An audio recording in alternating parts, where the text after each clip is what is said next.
मेरा दिल बदल दे। अस्सलामु अलैकुम वरहमतुल्लाहि वबरकातुहू। मेरा नाम नाशिद इरफान है और मैंने ICS किया मैट्रिक के बाद। उसके बाद मैंने बीकॉम किया और बीकॉम के बाद मैंने नमल यूनिवर्सिटी से MS किया ह्यूमन रिसोर्स मैनेजमेंट में। मेरी पहली की ज़िंदगी में कुछ चीज़ें ऐसी हैं, जैसे मुझे डांस करने का बहुत शौक़ था। स्कूल लाइफ में भी मैंने काफ़ी शोज़ वगैरह में डांस किया, पार्टिसिपेट किया। उसके अलावा शादी में, वेडिंग्स में मैंने डांस किया। इसके साथ साथ मुझे गाने गाने का और म्यूज़िक का बहुत शौक़ था, और जिस तरह गाने गाने का शौक़ था, इसी तरह मुझे गाना सुनने का भी बहुत शौक़ था। मेरे साथ ये होता था कि मैं सोने से पहले हेडफोन्स लगाता था और सो जाता होता था, और सारी रात बस गाने मेरे कानों में चलते रहते होते थे। और इसी तरह मेरी ज़िंदगी आहिस्ता आहिस्ता गुज़रती रही। इंसान की लाइफ में एक टर्न्योर ज़रूर ऐसा आता है जिसमें वो इंसान ऐसा हो जाता है जैसे उसे कोई भी चीज़ से, किसी भी चीज़ से डर नहीं लगता। मेरी लाइफ में भी ऐसा टाइम आया जिसमें मुझे किसी भी चीज़ से खौफ नहीं आया, किसी चीज़ से डर नहीं लगा। और वो टाइम मेरे लिए इस तरह का ऐसा था जैसे मैंने कोई भी ऐसा काम था जो मैंने करना था जो कि गलत था, और वो काम मैंने किया बग़ैर किसी डर के, और वो मैं काम कर लेता होता था। ये इतना पता था कि अल्लाह देख रहा है और सब कुछ पता होता था, लेकिन फिर भी वो काम कर लेता था मैं।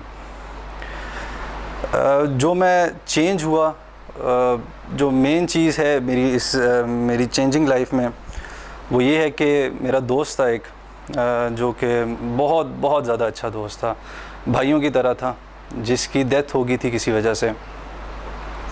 तो उसके बाद मुझे रियलाइज़ हुआ कि यार ये लाइफ जो है वाकई में अनप्रेडिक्टेबल है, किसी टाइम भी आपको कुछ मौत आ सकती है। तो वो मेरे लिए टाइम काफ़ी क्रूशल मोमेंट था, और वो टाइम मेरे लिए चेंजिंग मोमेंट था मेरे लिए।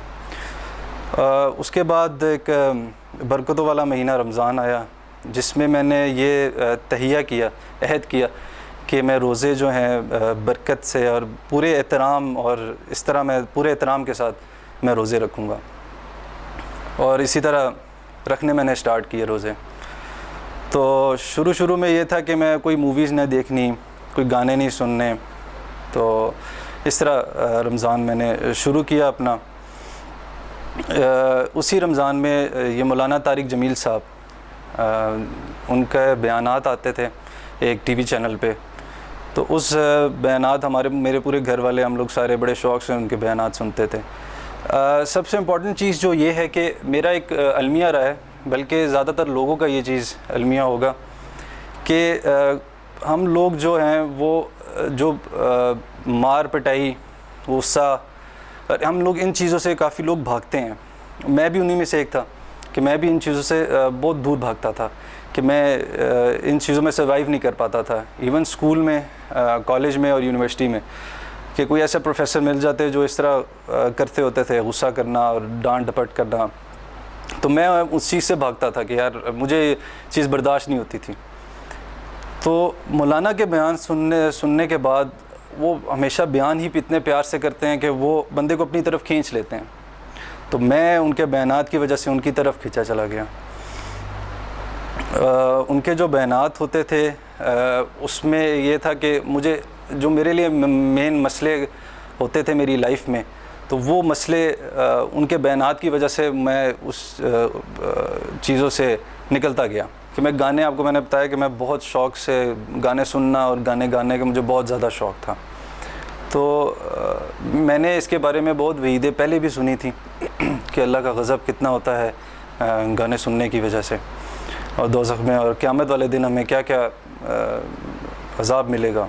लेकिन थोड़े अरसे के लिए मैं उस पर डट जाता था, या नहीं गाने नहीं सुनने। उसके बाद फिर वही चीज़ें सारी चलती रहती थी। मौलाना के, जब मैं ये चेंज हो रहा था रमज़ान के महीने में, तब मौलाना के बयानात सुन रहा था, तो उन्होंने उसी बयान में मौलाना तारिक जमील साहब ने गाने के बारे में बयान था उनका कि जो गाना नहीं सुनेंगे उनको कितना ज़्यादा अजर सवाब क़यामत के रोज़ अल्लाह ताला अता फ़रमाएंगे, जन्नत में अता फ़रमाएंगे।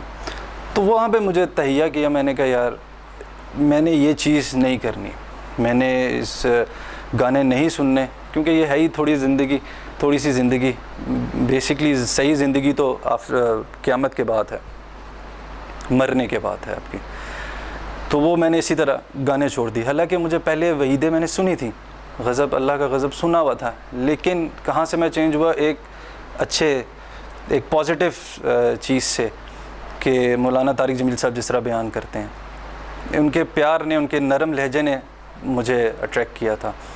इसी तरह दाढ़ी का मुझे बहुत शौक़ था, बहुत ज़्यादा शौक़ था, लेकिन दाढ़ी की वजह से मैं देखता था लोगों को कि काफ़ी लोगों ने दाढ़ी रखी हुई है, जो मेरी पहले थिंकिंग होती थी कि इतने लोगों ने दाढ़ी रखी हुई है और वो फिर भी ये बुरे काम कर रहे हैं, झूठ बोलते हैं, उनकी नज़रें नहीं झुकती हैं।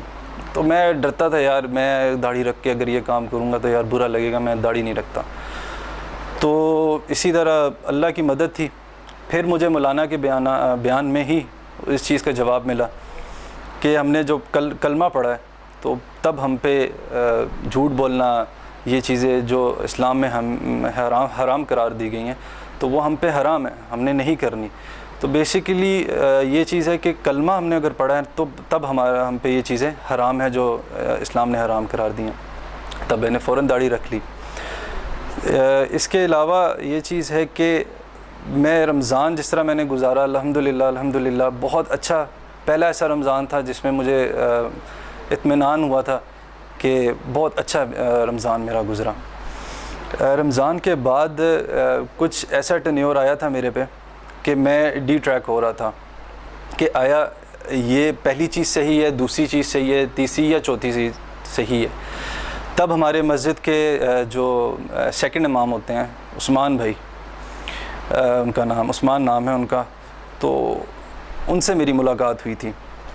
तब उन्होंने मुझे काफ़ी चीज़ें बताईं, काफ़ी चीज़ें समझाईं, तो मैं उनके साथ काफ़ी मुंसलिक रहा हूँ और अल्हम्दुलिल्लाह अभी भी हूँ कि उन्होंने मुझे काफ़ी हद तक सीधे रास्ते पे रखा है। उन्होंने, मेन तो ये चीज़ होती है कि अल्लाह की मदद होती है, और ये सब चीज़ें हैं कि अल्लाह का शुक्र है, अल्लाह का लाख लाख करम है कि मैं आज गफलतों से निकला हूँ। मुझे बाहर लोगों ने काफ़ी क्रिटिसाइज़ किया इसके बारे में। ये मैं कहूँगा कि काफ़ी नहीं, लेकिन मुझे लोगों ने क्रिटिसाइज़ किया कि तूने दाढ़ी रख ली है, तू मौलवी बन गया है, और मुझे काफ़ी लोग मौलवी कहने शुरू हो गए थे, और इस तरह की चीज़ें मुझे सुनने को मिलती रही हैं। लेकिन मुझे घर के लिहाज से, अगर घर की बात करूं तो घर के लिहाज से मुझे घर में किसी ने भी क्रिटिसाइज़ नहीं किया। इवन मेरी वालदा, मेरे वालिद साहब, सारे बहुत खुश हुए, क्योंकि उनकी ख्वाहिश ही थी कि एक जो हमारा बेटा जो है वो सही रास्ते पे आए, और अल्लाह ने मदद की। और इस चीज़ में मैं उस्मान भाई का ख़ास तौर पे शुक्रिया अदा करूँगा कि उस्मान भाई ने मेरे साथ काफ़ी मेरी हेल्प की इस सिलसिले में, और अल्हम्दुलिल्लाह मैं इसके बाद अल्लाह का शुक्र है कि राह रास्ते पे आ गया हूँ। मेरा वक्त तो नहीं लगा दीन के काम में, लेकिन ये है कि मेरी दिली ख्वाहिश है कि मैं ज़रूर इस चीज़ पे अपने दीन के लिए निकलूँ, और जो मुझे सुन रहे हैं इस टाइम पे, इनसे मेरी दिली ख्वाहिश है और मैं इनसे रिक्वेस्ट करता हूँ कि मेरे लिए दुआ करें कि अल्लाह मुझे इस्तकामत दे।